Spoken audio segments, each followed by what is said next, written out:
নমস্কার বন্ধুরা, আজ আমি বানাবো মঞ্চুরিয়ান। আমি তো না, আমার ছেলে বানাবে মঞ্চুরিয়ান।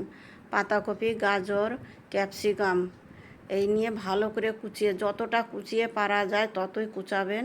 কুচিয়ে নিয়ে দেখুন বন্ধুরা কীভাবে কুচিয়েছি। তা আমার একটু মোটা মোটা হয়ে গেছে, আরও পাতলা করতে হবে। তারপরে এখনও সব কিছু দিয়ে আমার ছেলে সব মাখাচ্ছে। এই যে পাতাকপি, ক্যাপসিকাম, গাজর, লবণ সব দিয়ে মাখাবে ভালো করে। তারপর আরও উপকরণ লাগবে, তারপর দিয়ে দিল শুকনো লঙ্কার গুঁড়ো, এখন কালো লঙ্কা গোলমরিচের গুঁড়ো দিয়ে ভালো করে মাখাবে। শীতের দিন হলে পরে জল এমনি বেরোতো, কিন্তু একটু জল দিতে হবে, এখন গরমের সিজন তো অসময় পাতাকপি ভালো গলতে চায় না, তো একটু জল দিয়ে ভালো করে দিয়ে দিতে হবে। একটু ময়দা দিয়ে দিল পরিমাণ মতো। ময়দা দিয়ে তারপরে কর্নফ্লোর দিতে হবে একটুখানি, অল্প পরিমাণে কর্নফ্লোর দিয়ে এবার জল দিয়ে ভালো করে মাখাতে হবে। অল্প অল্প অল্প করে জল দিতে হবে, কতটা কি একসঙ্গে জল দেওয়া যাবে না, অল্প অল্প জল দিয়ে মাখাতে হবে। এবার সবজির জন্য নিয়ে নেওয়া হয়েছে পেঁয়াজ মোটা মোটা করে, আর ক্যাপসিকাম মোটা মোটা করে কেটে নেওয়া হয়েছে। তারপরে এটাকে বানাতে হবে। এই আদা রসুনের পেস্ট লাগবে, আদা রসুন নিয়ে নেওয়া হলো। রসুনটা আমি ছিলিনি, রসুনের ছিলকা শুদ্ধই দেওয়া হয়েছে। কাঁচা লঙ্কা, আদা রসুন এর পেস্ট তৈরি করতে হবে।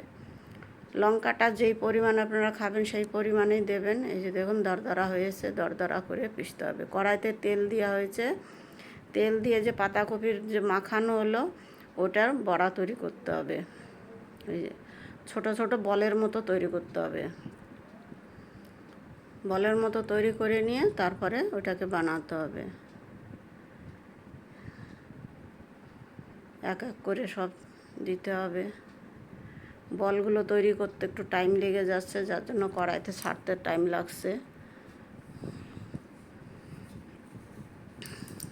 একদম গোল গোল বলের মতো ধিমি আছে বানাতে, মিডিয়াম আছে বানাতে হবে। তেজ করে ভাজা যাবে না, তখন ভিতরে কাঁচা থেকে যাবে, উপরে লাল হয়ে যাবে, যার জন্য মিডিয়াম আঁচারে বানাতে হবে। হয়ে গেছে। প্রথমে এইগুলি করে দেখানো হলো বন্ধুরা, একসঙ্গে তো বেশি দেওয়া হয়নি, এইটুকুই দেখানো হলো। তারপরে বেশি করে এবার ফ্রাই প্যানে দেওয়া হলো তেল। ওই যে বলগুলো ভাজা হলো ওইখান থেকে তেল তুলে নিয়ে দেওয়া হলো। ক্যাপসিকাম আর পেঁয়াজ দিয়ে দেওয়া হলো, একটুখানি গাজর দেওয়া হলো। এর মেন রান্নার কুক করছে আমার ছেলে, আমি একটু সাথে দিচ্ছি। একসঙ্গে জল ঢালতে গিয়ে দেখুন বন্ধুরা কীভাবে ছড়িয়ে ফেললো। এই রান্নাঘরে ঢুকলে মানে কোন জায়গার থেকে শুরু করব আর কোন জায়গার থেকে শেষ করব আমি বুঝতে পারি না, সাফ সাফার জন্য একটা করতে গিয়ে আর একটা করে ফেলে। ওটা ভাজা হয়ে গেছে, ক্যাপসিকাম পেঁয়াজ গাজর দিয়ে দেওয়া হলো আদা রসুনের পেস্ট দিয়ে এবার যে সস দেওয়া হলো। তারপরে এটা হলো চিলি মানে সস, এটা ঝালের জন্য। আগেরটা ছিল মিষ্টি সস, এটা হলো ঝালের দিয়ে সস। এটা হলো চিলি সস, এটা সয়া সস। সয়া সসের মাত্রাটা একটু কম রাখবেন বন্ধুরা। আর যে মিষ্টি যে প্রথমে যে কিচেন যে সস দেওয়া হলো ওইটাও একটু মিষ্টি, তো ওটা একটু কম রাখতে হবে, নাহলে তো মিষ্টি মিষ্টি হয়ে যাবে। এই যে কর্নফ্লোর যে গুলানো হয়েছিল সেটা অল্প মাত্রায় দেওয়া আছে, কর্নফ্লোর অল্প মাত্রায় দিতে হবে, দেওয়ার সঙ্গে সঙ্গে জমে যায়। এবার যে বলগুলো ভাজা হয়েছে সেই বলগুলো এর মধ্যে দিয়ে ভালো করে নেড়ে চেড়ে মঞ্চুরিয়ান তৈরি হয়ে গেল। একবার হলো বন্ধুরা একটুখানি লবণ দিতে ভুলে যাওয়া ছিল, এবার একটু লবণ দিয়ে দেওয়া হলো। একবার হলো বন্ধুরা বানিয়ে খেয়ে দেখবেন, এইভাবে খুব সুন্দর লাগে খেতে।